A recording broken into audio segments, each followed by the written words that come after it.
Assalamu alaikum. Awali ya yote tumshukuru Mwenyezi Mungu kwa kutujalia kusafiri salama kutoka Dar es Salaam hadi kufika hapa visiwani Zanzibar kwa ajili ya kuja kufanya mkutano huu na ndugu zetu waandishi wa habari wa hapa Zanzibar na waandishi wa habari wa Tanzania bara kwa ajili ya kuzungumza mawili matatu kuelekea katika mchezo wetu wa tarehe 20, mchezo wa nusu fainali ya kombe la shirikisho barani Afrika. Lakini awali ya yote nianze kwa kuomba radhi kidogo, sauti yangu haiko sawa sawa, lakini naamini mtanisikia na tutaelewana. Ndugu zangu waandishi wa habari ambao mko hapa ukumbini, ndugu zangu wana Simba ambao mnatufuatilia mubashara hivi sasa kutokea Azam TV pamoja na chaneli ya Simba Sports Club ya YouTube, niseme tu kwamba tuko hapa kwa lengo kuu moja la kuzungumza nanyi kuelekea mchezo wetu wa kwanza wa nusu fainali ya kombe la shirikisho Afrika baina ya Simba Sports Club dhidi ya Stellenbosch kutoka Afrika Kusini. Mchezo wetu dhidi ya Stellenbosch unatarajiwa kupigwa siku ya tarehe 20, siku ya Jumapili ya mwezi huu wa 4 saa 10 kamili jioni katika uwanja wa Amani Complex. Ziko sababu nyingi ambazo zimetufanya kuhamishia ama kuleta mchezo huu hapa, lakini kubwa kabisa ni kufungiwa kwa uwanja wa Benjamin Mkapa ambao kila mmoja alishuhudia mechi yetu ya robo finali na Al Masry. Hali ya uwanja haikuwa yenye kuridhisha sana, na hivyo basi mamlaka zikaufungia uwanja huo, na option iliyobaki kwa Simba ni kuja katika uwanja wa New Amani Complex, ambapo uwanja huu umekidhi vigezo vya CAF na ndio uwanja ambao Simba Sports Club tumeona ni sehemu salama sana kuja kucheza mchezo huu, na tukiamini ya kwamba tutapata kile ambacho tunakitaraji kwa sababu ya ubora wa uwanja wenyewe. Lakini kama haitoshi, Zanzibar ni second home ya Simba Sports Club. Kwa hiyo tuko nyumbani tukitarajia kufanya yale ambayo tunakusudia kuyafanya katika uwanja huu. Kikosi cha Simba kinataraji kuwasili kesho Jumatano. Tutaondoka Dar es Salaam saa 3 na kufika hapa majira ya saa 5, na tutakuwa hapa kuanzia hiyo kesho Jumatano mpaka siku ya mchezo wetu. Tumeamua kuja kuweka kambi yetu hapa hapa kujiandaa na kufanya maandalizi kuelekea katika mchezo huo. Tulionelea tuje hapa mapema ili wachezaji waanze kabisa kuzoea kila kitu kinachohusiana na Zanzibar, ili ikifika siku ya mchezo wachezaji wawe familia kabisa na mazingira ambayo tunakwenda kukutana nayo siku ya tarehe 20. Wapinzani wetu Stellenbosch mpaka sasa bado hawajatupa taarifa rasmi wanawasili lini. Kwa hiyo tunasubiri kusikia kwao kama watakuja moja kwa moja hapa Zanzibar ama watapitia Dar na kuja huku. Tukishapata taarifa yao tutakuja kuwajulisha ili ratiba nyingine ziendelee. Simba Sports Club tunacheza nusu fainali ya kombe la shirikisho barani Afrika baada ya miaka mingi sana kupita. Mara ya mwisho Simba kucheza hatua ya nusu fainali ni mwaka 1993. Ni miaka mingi imepita. Baada ya jaribu nenda na rudi, hatimaye mnyama amerejea tena kwenye hatua ya nusu fainali. Baada ya kujaribu na kushindwa kwa takriban mara 5 mfululizo, mara hii ya 6 tumefanikiwa kufuzu na kuingia hatua ya nusu fainali.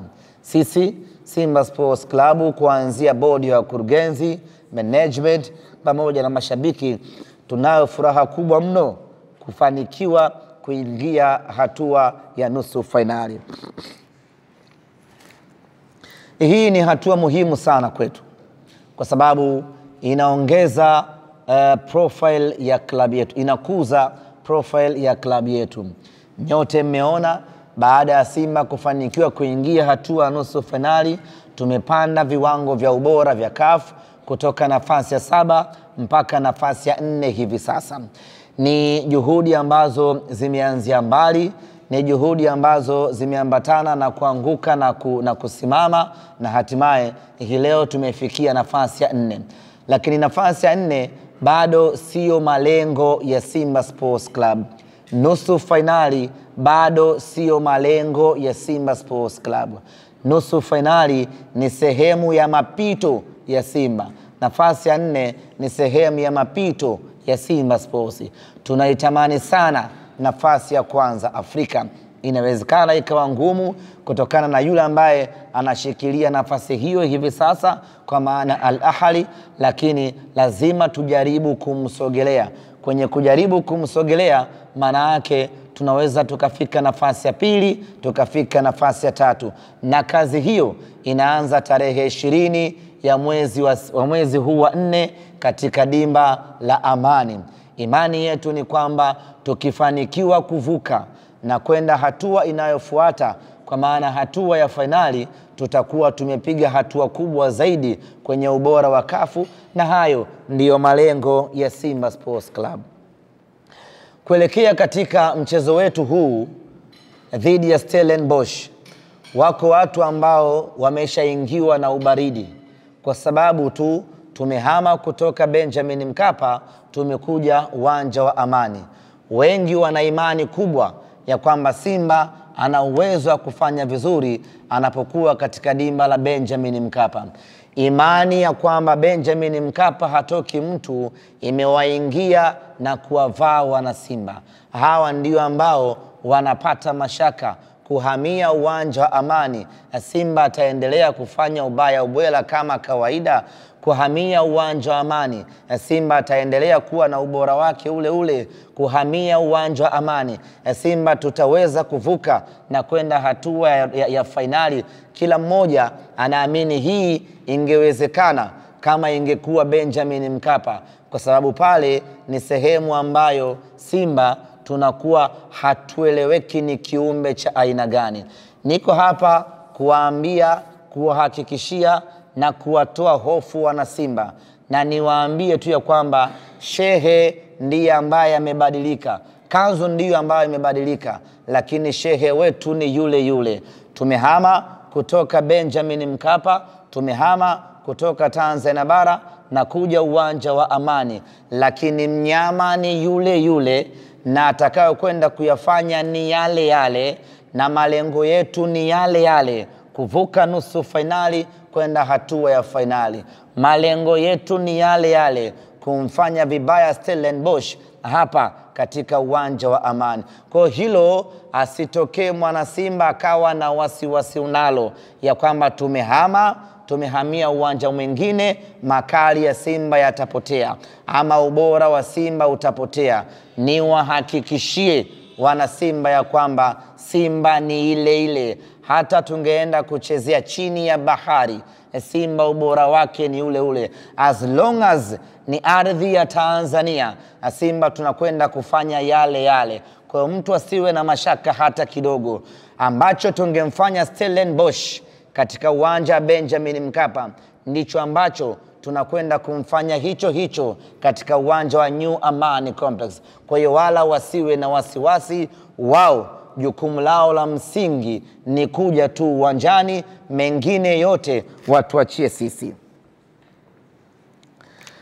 Ndugu zangu ni waandishi wa habari, kauli mbiu yetu katika mchezo wetu wa robo finali kwenda nusu finali tulisema hii tunavuka.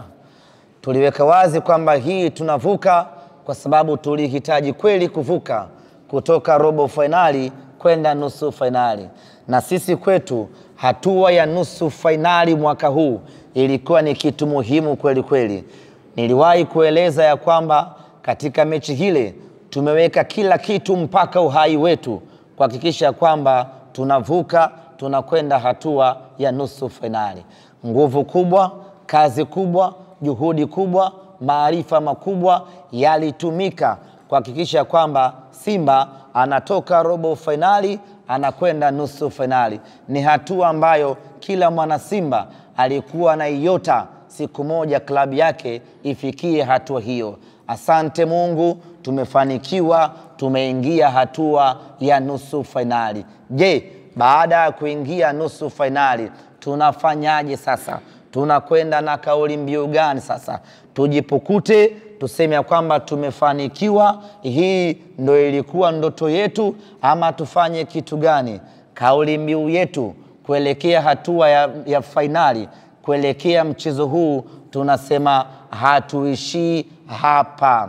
Baada ya kufanikiwa kuingia nusu fainali, hapo sio mwisho wetu Simba Sports Club. Tunasema hatuishii hapa, kwa maana kwamba tunatoka kutoka hatua ya nusu fainali tunakwenda mpaka fainali. Kwa niwaambie wana Simba wale wote ambao wamesharidhika na hatua ya nusu fainali ya kwamba tulihitaji hatua hii na tumeipata hatua hii, sasa turidhike. Niwaambie tu wana Simba ya kwamba sisi hatuishii hapa, tunatoka hatua hii tunakwenda fainali, na mwaka huu malengo yetu ni kwenda kucheza fainali ya kombe la shirikisho barani Afrika. Tukifika fainali, kauli mbiu yetu itakuwa tunalibeba, lakini hapa kauli mbiu yetu tunaweka wazi kwamba hatuko tayari kuishia hatua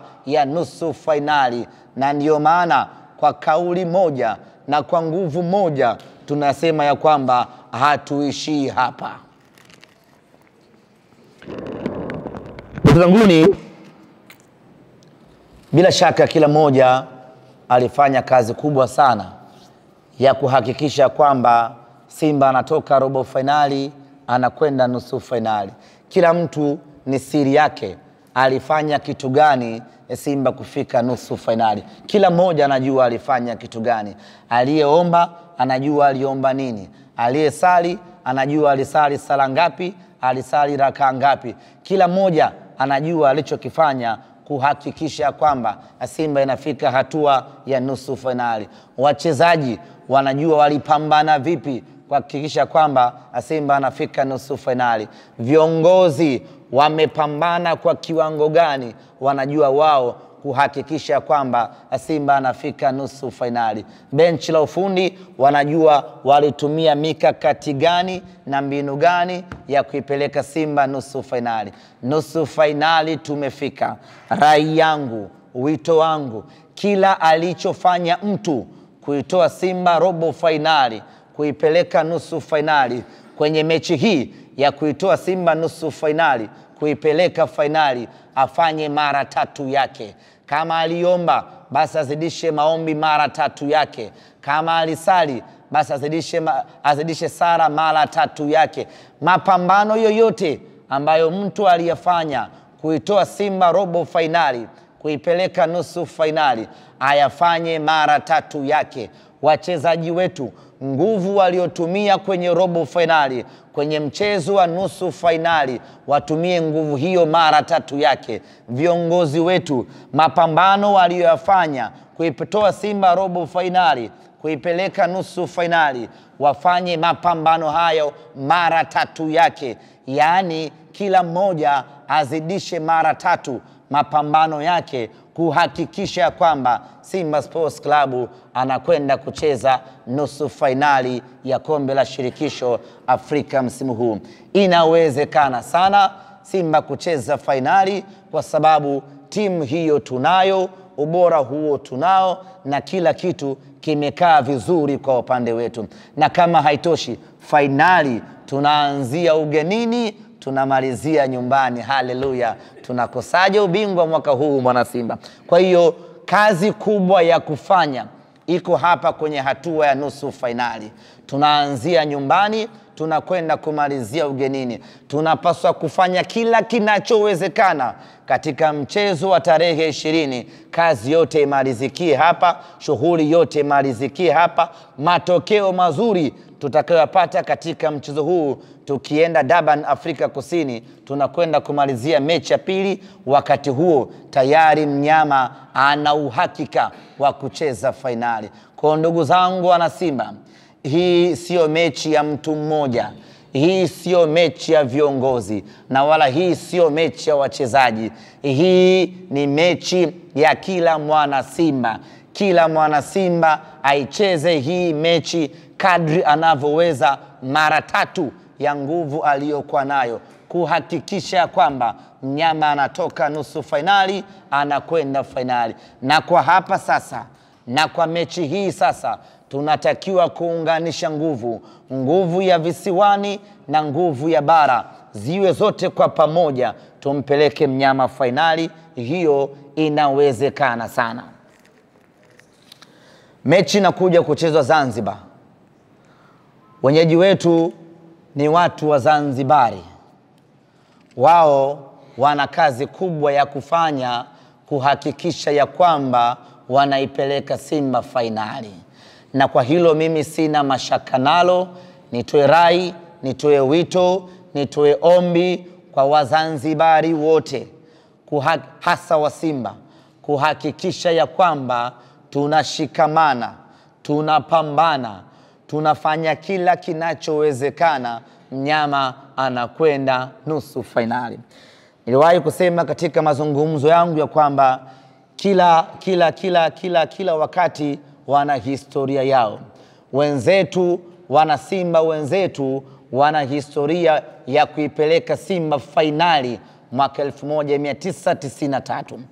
Mwaka 2025 tunatakiwa kuandika na sisi historia yetu, ambayo itakuwa ni kuipeleka tena Simba fainali, lakini sio tu fainali, na kuchukua na ubingwa wenyewe. Kwa hiyo hii imekuja wakati muafaka na sisi kuandika historia yetu ya kuipeleka Simba fainali. Kuandika historia ya taasisi kubwa kama Simba haiandikwi na upande mmoja, haiandikwi na mtu mmoja, inaandikwa na jamii nzima iliyozunguka taasisi hiyo. Hapa na wazungumzia wanasimba. Wanasimba wote wa dunia nzima wana jukumu la kuipeleka Simba nusu fainali, ili na sisi tuache historia ya kwamba katika kipindi chetu cha uhai Simba iliwahi kufika fainali ikiwa mikononi mwetu. Kwa hiyo kuanzia sasa kila mwana Simba atambue ya kwamba analo jukumu hilo la kuipeleka Simba fainali. Na tuna kila sababu ya kuumaliza mchezo huu katika uwanja wetu wa nyumbani.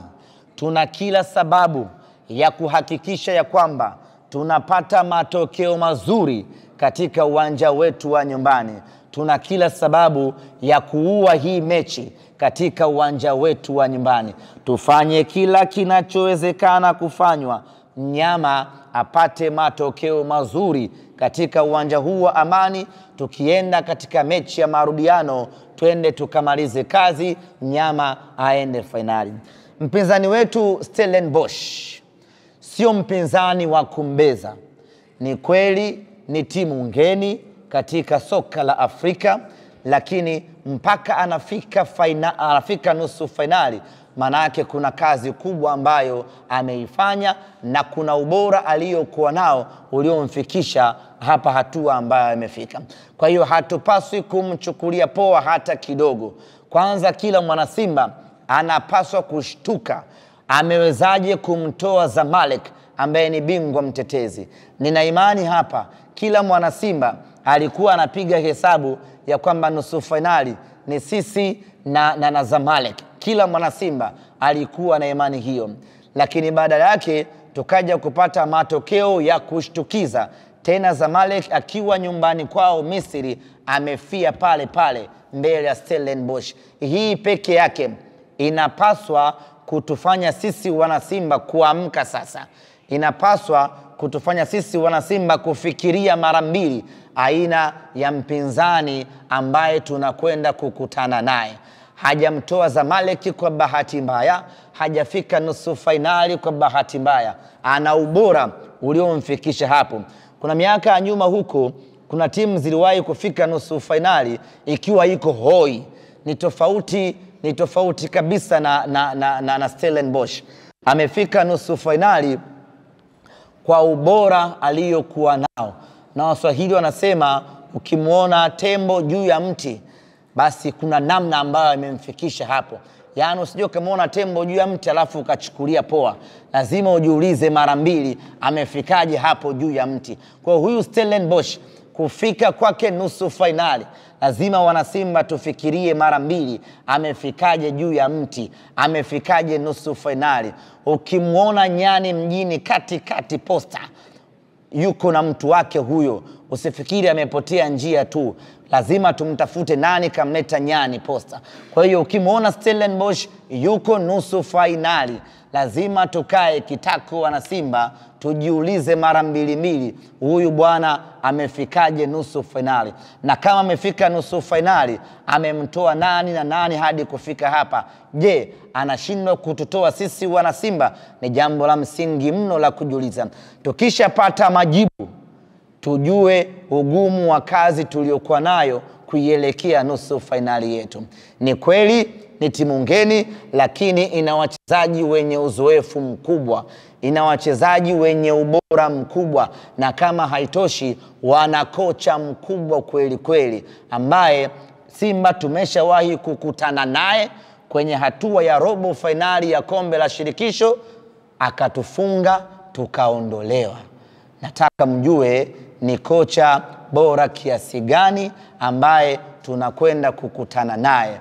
Hivyo basi, sio mechi ya kuchukulia poa, wala tusihangaike kuangalia msimamo wa ligi ya Afrika Kusini, Stellenbosch anashika nafasi ya ngapi. Hiyo haitotusaidia. Tumwangalie huyu mpinzani nusu fainali ametoboa vipi. Kumbuka alianza kucheza raundi ya kwanza kabisa, preliminary, ambayo kuna timu zilitolewa hapa za Tanzania.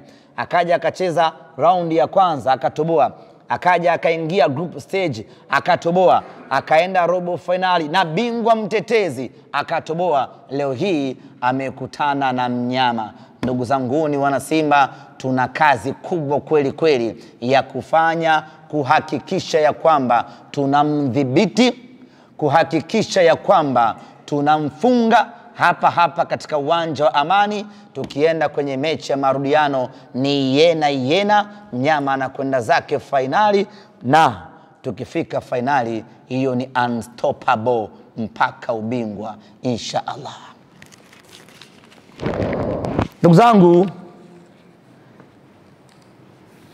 mchezo wetu wa Jumapili, viingilio vya mchezo huo. Kwanza niseme uwanja wa Amani, baada ya kujiridhisha na kuwasiliana na mamlaka husika, zimetuthibitishia kwamba uwanja unaingiza mashabiki 15,885. Hivyo tunapaswa kuujaza uwanja huu bila siti yeyote kubaki. Ingekuwa inaruhusiwa kila siti moja tungekaa watu wawili, ili walau tupate watu 30,000 hivi tuweze kufanana na mandhari ya Benjamin Mkapa. Lakini uwanja unaingiza watu 15,885. Ndizo tiketi ambazo zitaanza kuuzwa kuanzia hii leo. Viingilio VIPA itakuwa ni shilingi 40,000. Tunaposema VIPA, unapoingia uwanja wa Amani, kwa wale wenyeji uwanja wa Amani, hapa VVIP wanapokaa wakubwa wa nchi na wageni waalikwa, ili shavu la kushoto na kulia hapa ndio VIPA. Pale ni shilingi 40,000 kwa kichwa. VIPB Urusi ni shilingi 20,000. Mzunguko ni shilingi 10,000. na tiketi zitauzwa kwa mtindo wa N-card. Kwa hapa Zanzibar kutakuwa na vituo 15 kwa maana ya Unguja na Pemba ambavyo vinauza tiketi kwa mtindo wa N-card pamoja na duka la TTCL. N-card zinapatikana hapo, na kuanzia hivi sasa tiketi zinapatikana katika maeneo mbalimbali. Nitayataja hapa kwa faida ya wale wanaoishi Zanzibar, lakini vile vile tutatoa tangazo maalum ya vituo vyote ambavyo vinauza tiketi kwa hapa visiwani Zanzibar. Kwa wale wa Dar es Salaam, vituo vyote vya Dar es Salaam ambavyo vinauzaga tiketi katika mechi za nyuma vile vile vitaendelea kuuza tiketi katika mchezo wetu huu wa nusu finali. Wito wangu sasa, wito wangu uko sehemu mbili. Kwa hapa Zanzibar wengi tumezoea tiketi zile za paper tickets ambazo mara nyingi huwa zinauzwa siku ya mchezo. Kwa mechi hii tiketi zitauzwa kwa mtindo wa N-card ambazo unaweza kununua hii leo Jumanne ukaitunza tiketi yako mpaka tarehe ya mchezo. Na siku ya mchezo, this is very important, siku ya mchezo tarehe 20 tiketi hazitauzwa nje ya uwanja wa Amani. Tumezoea kununua tiketi siku ya mchezo uwanjani. Kunakuwa na mawakala kadhaa ambao wanauza tiketi nje ya uwanja wa Amani. Mechi hii ni ya CAF. Taratibu yake ni tofauti kabisa. Sio utaratibu wa Mapinduzi, sio utaratibu wa Muungano, sio utaratibu wa ligi kuu ya NBC, sio utaratibu wa ligi kuu ya Zanzibar. Utaratibu huu ni wa CAF ambao hauruhusiwi kuuza tiketi nje ya uwanja.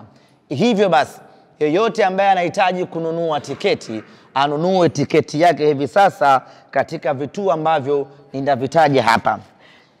Hapa nje ya uwanja Amani, kuanzia hii leo mpaka siku moja kabla ya mchezo, kwa maana tarehe 19 kutakuwa kuna mawakala wanauza tiketi hapa. Tarehe 20 hawatauzia hapa tiketi.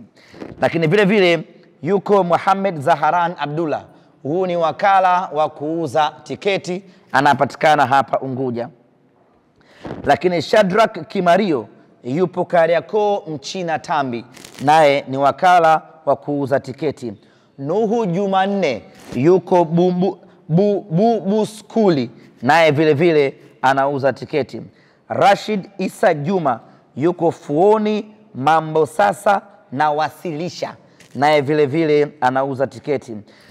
Lukman Omar Hamis yuko Radio 1 Daraja Bovu, naye anauza tiketi. Harith anapatikana hapa maeneo ya Amani. Fahad yupo Kwerekwe. Hamza yuko Meli Tano. Suleiman yupo Kwerekwe Sokoni.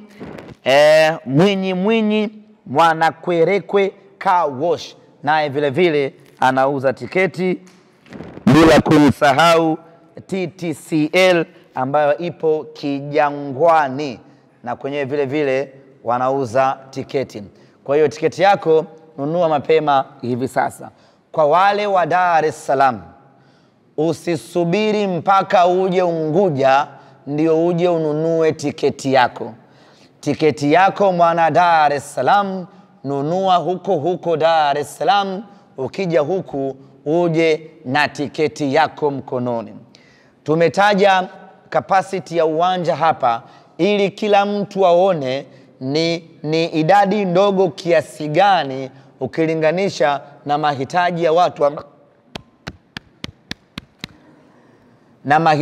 watu ambao wanahitaji kuja kwenye huu mchezo. Maana yake, ili kujihakikishia kuiona Simba nusu finali, unatakiwa kununua tiketi yako mapema ili uimiliki, na siku ya mchezo ikifika uje ushuhudie mchezo, uje ushuhudie historia, uje umuone mnyama.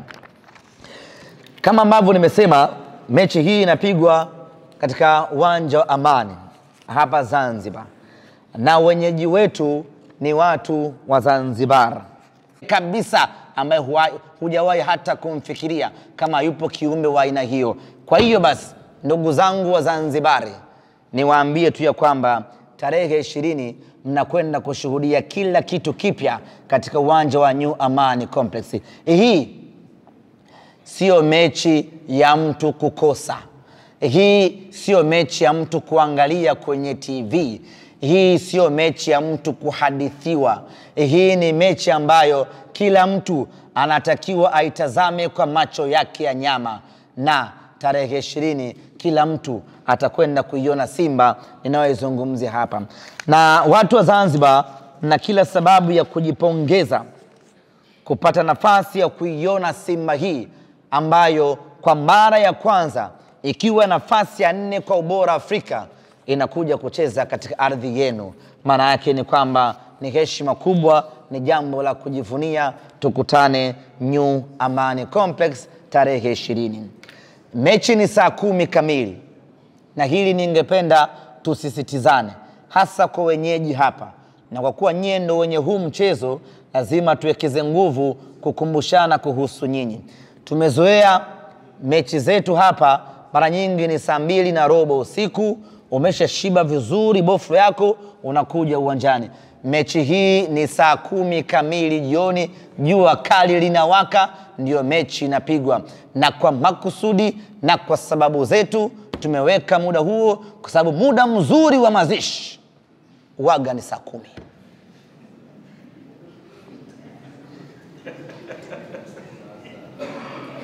Menelewa eh?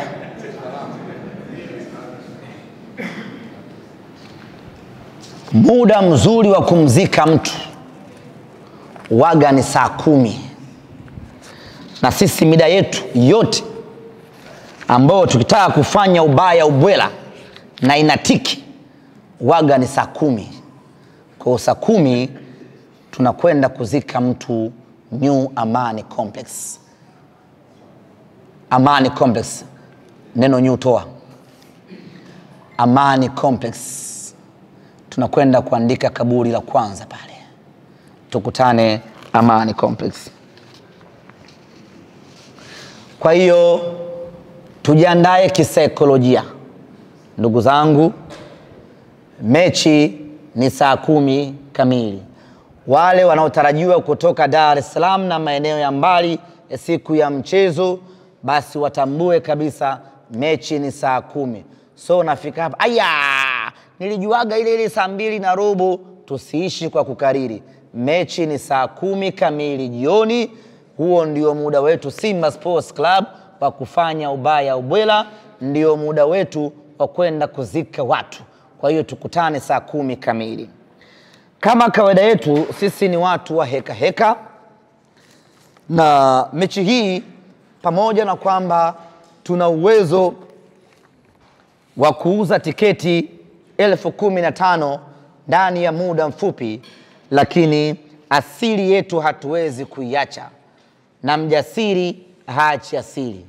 Asili yetu ni kispika, asili yetu ni hamasa, asili yetu ni kupita kijiwe kwa kijiwe, tawi kwa tawi, kuhakikisha kwamba tunafanya hamasa. Hata tiketi zikiisha leo, lakini ratiba yetu ya hamasa iko vile vile, iko pale pale. Hivyo basi, tunatarajiwa kuanza hamasa ya mtaa kwa mtaa, tawi kwa tawi, kuanzia siku ya Alhamisi. Sijui itakuwa tarehe ngapi, lakini ni Alhamisi tarehe 18. Hamasa yetu itaanzia kwenye tawi la Mkwajuni ambalo lipo mkoa wa Kaskazini Unguja. Ni mbali kidogo kwa nyie wageni, ni mbali kidogo, lakini tutakwenda kuanzia hamasa yetu huko kwa ajili tarehe 17. Chiko umedanganya. Alhamisi ni tarehe 17.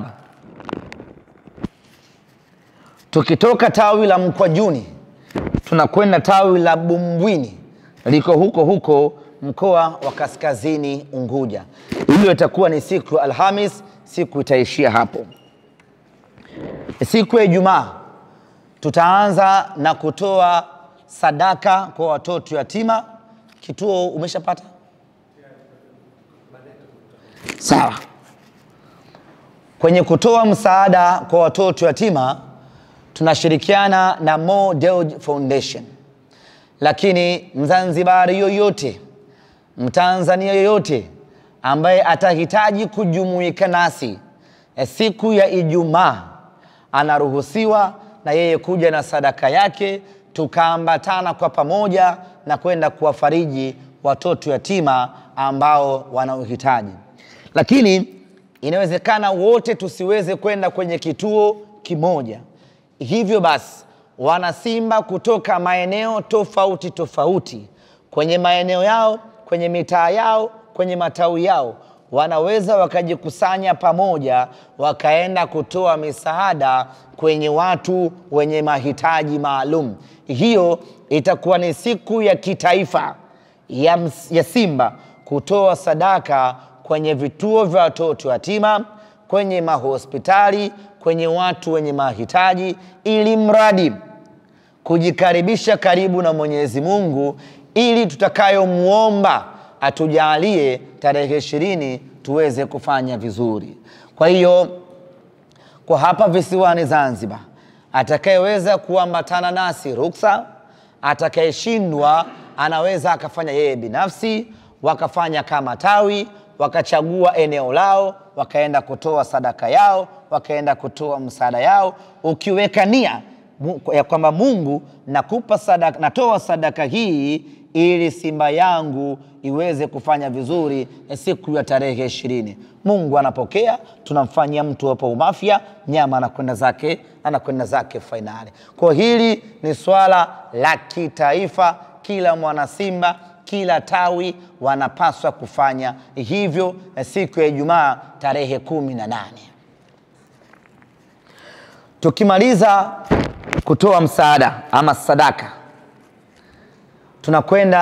tunaendelea na hamasa katika tawi la Mbuzini. Liko maeneo ya Mbuzini huku, kuna amsha vibaya mno huko. Tutakwenda kufanya hamasa huko kwa ajili ya kuwaita wanasimba kwa ajili ya mchezo wetu. Siku itaishia hapo Mbuzini. Jumamosi tunaamkia Mtoni Kidatu. Mtoni Kidatu iko hivi. Baada ya Mtoni Kidatu tunakwenda tawi la Mwanyanya, iko maeneo ya katikati hapa. Iko wapi?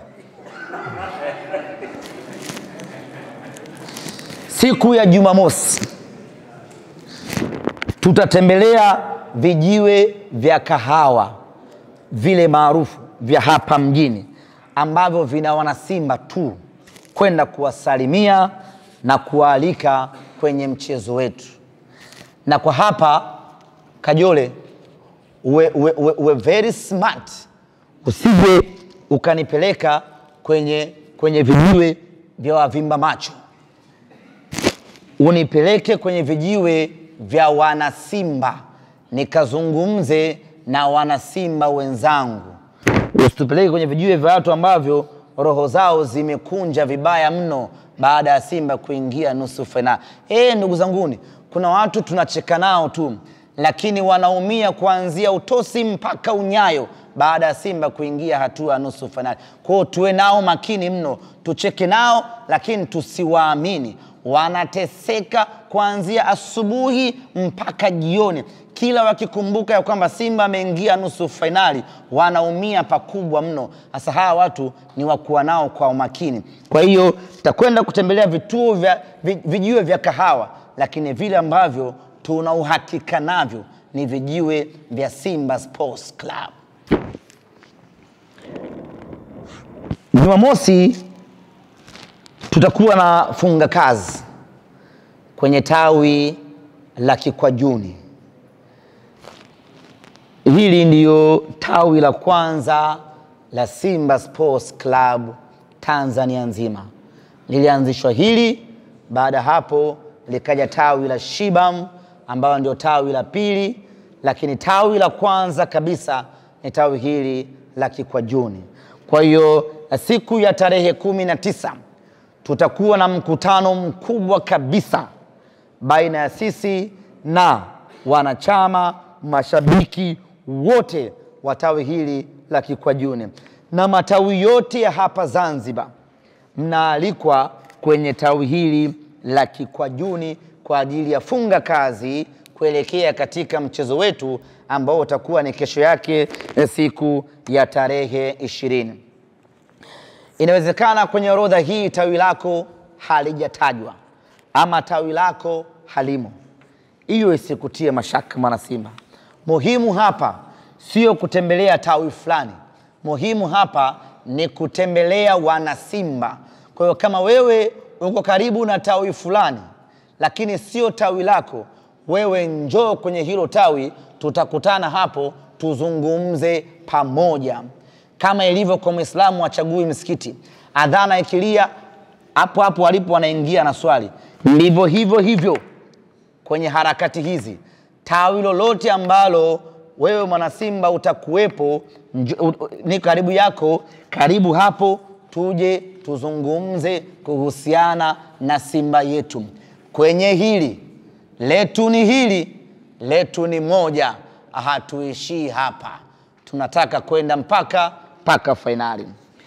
Baada ya kusema hayo, ndugu zangu waandishi wa habari, bila shaka nimegusa maeneo yote, na kwa mantiki hiyo basi kama kutakuwa kuna maswali nikaribishe maswali, na kama hakuna maswali niseme tu kwamba mechi yetu hii ya nusu fainali tumepata udhamini.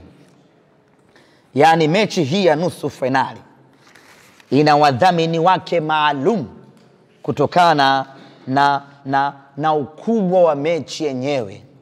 Na kwa hapa nipende kumtambulisha CRDB Bank kama mdhamini wetu katika mechi yetu hii ya nusu fainali.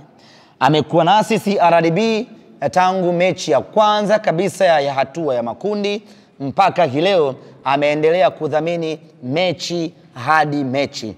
Tunamshukuru kwa sababu udhamini wake unatuongezea nguvu wana Simba na unatuongezea ubora, na hatimaye tumefanikiwa kufika mpaka hatua ya nusu fainali.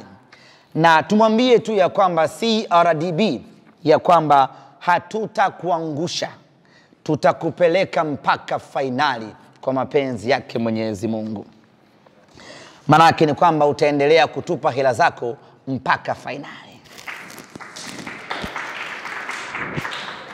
Lakini vile vile tuko na Yas, naye kutokana na umuhimu na thamani na ubora wa mchezo wetu huu, Yas naye vile vile ametudhamini Simba Sports Club ili tuwe na mazingira mazuri ya kimaandalizi na hatimaye tufanikiwe kwenda hatua ya fainali. Yas tumekuwa naye kwenye matukio mbalimbali ya kisimba, ikiwemo Simba University Bonanza ambaye yeye alikuwa ni mdhamini mkuu, na sasa amekuja tena kuongeza nguvu kwenye mechi yetu hii ya fainali ili mnyama aweze kuvuka na kwenda hatua ya fainali. Na kampuni yoyote ambaye inahitaji kudhamini Simba Sports Club kwa mechi hii ya nusu fainali, kwa mechi hii ya nusu fainali, anakaribishwa, milango iko wazi.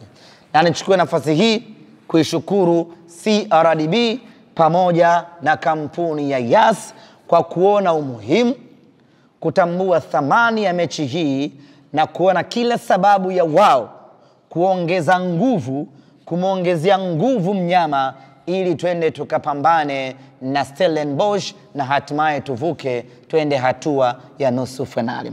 Mwakilishi wa CRDB na mwakilishi wa Yas ambao mko hapa ukumbini, nitawapa nafasi mzungumze kidogo, lakini naomba mfikishe salamu za Simba Sports Club kwa mabosi wenu ya kwamba Simba tunathamini, tunatambua na tunashukuru support yenu ambayo imetuongezea nguvu ya kwenda kumuua Stellenbosch, na sisi tunawahakikishia ndugu zetu wa CRDB na Yas ya kwamba hatutaishia hapa. Baada ya kusema haya, nipokee maswali matatu ama tufanye manne, mawili kutoka bara na mawili kutoka visiwani, na baada hapa ni wakaribishe ndugu zangu wa Yas na CRDB. Karibu sana bwana Jadu. Lengo ni nyama kufuzu kwenda hatua ya fainali. Lakini mimi natamani kufahamu, bila shaka nyama anacheza mara ya mwisho kwenye dimba hili ilikuwa ni nyasi bandia 100%. Lakini sasa kuna maboresho yamefanyika, kuna asilimia kubwa ya nyasi asilia. Natamani kufahamu, je, kuna mpango ambao umeweka kuhakikisha pengine timu na wama kikosi kawai ili kuzoea mazingira, ama hii tayari ni mtawa wote pale tunacheza? Swali nyingine ndio Bigane TV. Swali langu ni kuhusiana na kwenye hizi hamasa ambazo zinavyo tumeona kwenye mchezo uliopita kulikuwa kuna mtu ambao mliwekeza kuwaita wageni mbalimbali ambao walionyesha pia kupata hamasa kutoka kwa mashabiki. Kwa upande huu kwenye mchezo huu labda kuna wageni wengine ambao mnawaalika.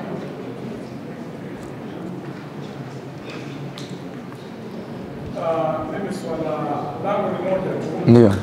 Viongozi wa klabu kubwa nchini Tanzania, Simba na Yanga, kwa nini hamui kitu kimoja katika masuala ya kitaifa?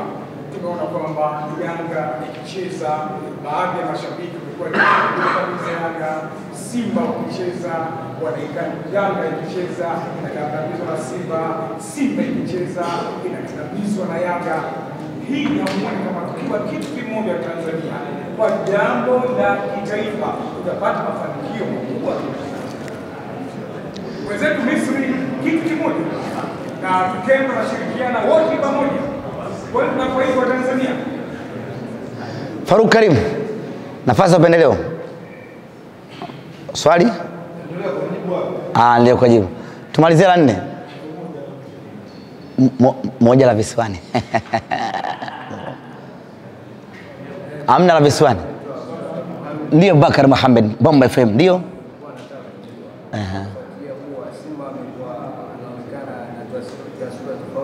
Ndio. Ndio.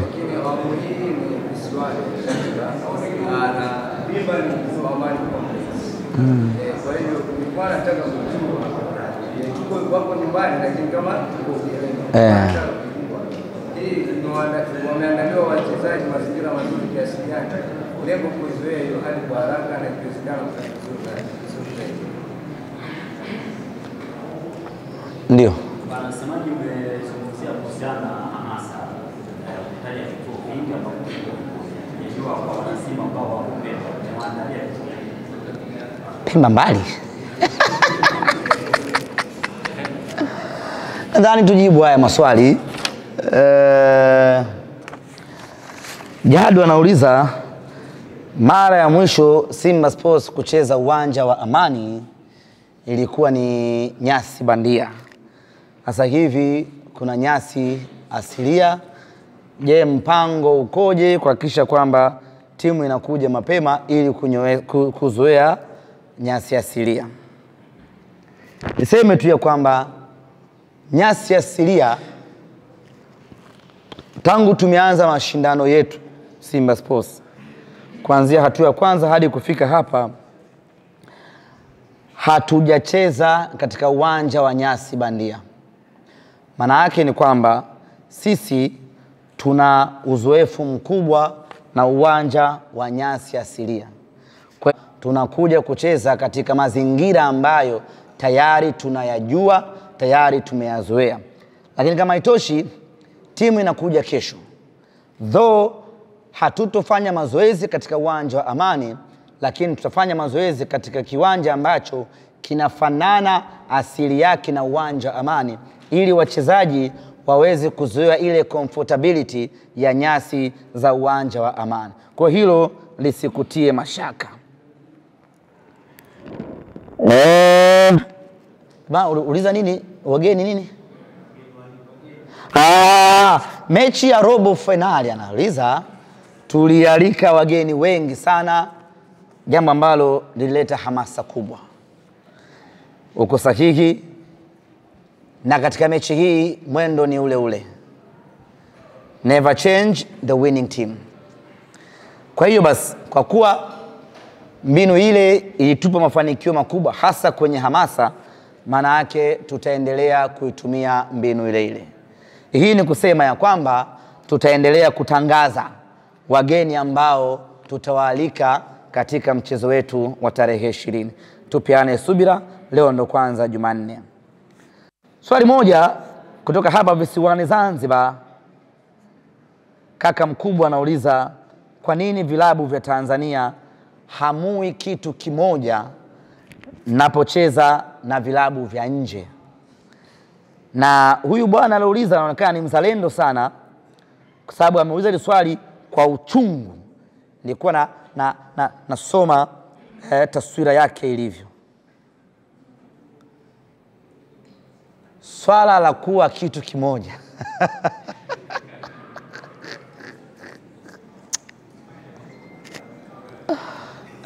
Mungu. Ili bwana naomba nisilijibu, kwa sababu mimi nina imani yangu juu ya swala la kitu kimoja. Kwa hiyo nisingalijibu hapa ikahesabia kama ni msimamo wa klabu. Inawezekana klabu ikawa na msimamo wake, lakini mimi nina imani yangu juu ya masuala haya ya kuwa kitu kimoja. Lakini nitakupa tu mfano mdogo na mwepesi. Mwaka juzi tulienda kucheza Morocco na Raja Casablanca. Wydad Casablanca ambao ni wapinzani wakubwa wa Raja Casablanca wakatupa uwanja wa kufanyia mazoezi na wakasema, mkihitaji chochote tuambieni, tuko tayari kuwasaidia. Mwaka uliofuata tukaenda kucheza na Wydad Casablanca. Raja wakafanya hivyo hivyo. Umeelewa umepata concept Kwa hiyo kwa hapa nyumbani Tanzania kuwa kitu kimoja naomba nisiijibie, lakini huko nje haya mambo yanafanyika kwa namna hiyo. Yes. Zamalek ukienda kucheza na Al Ahly, Zamalek wanajitanabaisha kabisa, wafungeni hao. Yote kwa yote, huu ni ushindani. Kwa hiyo lazima watu washindane. Lakini kitu kimoja cha msingi ambacho wenzetu hawafiki na kufanya ni kufanya figisu ili mpinzani wako wa ndani ashindwe. Hiyo wenyewe huwa hawafanyi. Anakuambia tu bana, mfungeni yule, yeye anakazake pembeni. Tofauti na hapa ambao kuna ambao wanajivisha kabisa sasa na kujifanya wao ni wapinzani, wanawasaidia. Hiyo inaweza kawa na changamoto. Kwa hiyo majibu yangu hayo naomba ushiriki nayo, ila tukitoka hapa nitakwambia mimi nina mtazamo gani kuhusiana na kuwa kitu kimoja. Usiandike lakini. Swali la mwisho amezungumza ndugu zangu Muhammad hapa kutoka Bomba FM. Anasema, mmezoea Benjamin Mkapa, leo mnakuja Amani, amuoni kuna kitu kinapungua kwenye timu yenu? Nadhani nimeelezea vizuri hili hapo awali, lakini niseme tu, Simba ni Simba. Simba wa Serengeti ndio Simba wa Mikumi, na ndio Simba wa Selu, na ndio Simba wa Tengeru, ndio Simba wa everywhere. Yani huwezi kukutana na Simba ukasema huyu ni Simba wa Serengeti, hawezi kunidhuru. Simba wa hivyo hayupo. Na kwa Simba hii, Afrika yote iko mkononi mwetu. Popote tunapoenda, sisi tunatamba na kutawala. Sembuse hapa Zanzibar nyumbani kwetu kabisa, tunaelewana hadi lugha. Kwa sisi tuko nyumbani, hatuna mashaka na Zanzibar, hatuna mashaka na amani, na yote ambayo tulipanga kuyafanya Benjamin Mkapa, tutayafanya hapa Amani bila mashaka ya aina yeyote yale. Na mbuzi tutasafirisha. Faruk, Karim, kwa heshima yako tu, ulishakataa mwanzoni, una swali? Ndio.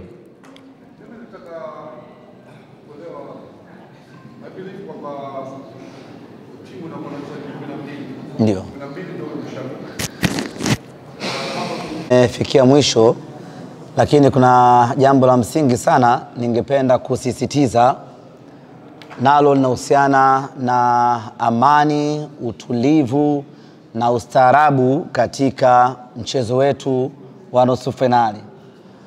Wako watu wenye nia ovu ambayo wamekuwa na mipango kadhaa ya kuihujumu Simba ionekane ni timu yenye watu ambao ni wakorofi, ni timu ya wafanya vurugu, ni timu ya watu ambao hawana maana kwenye mechi za CAF, ili tuweze kuadhibiwa na CAF, kufungiwa kutoenda uwanjani.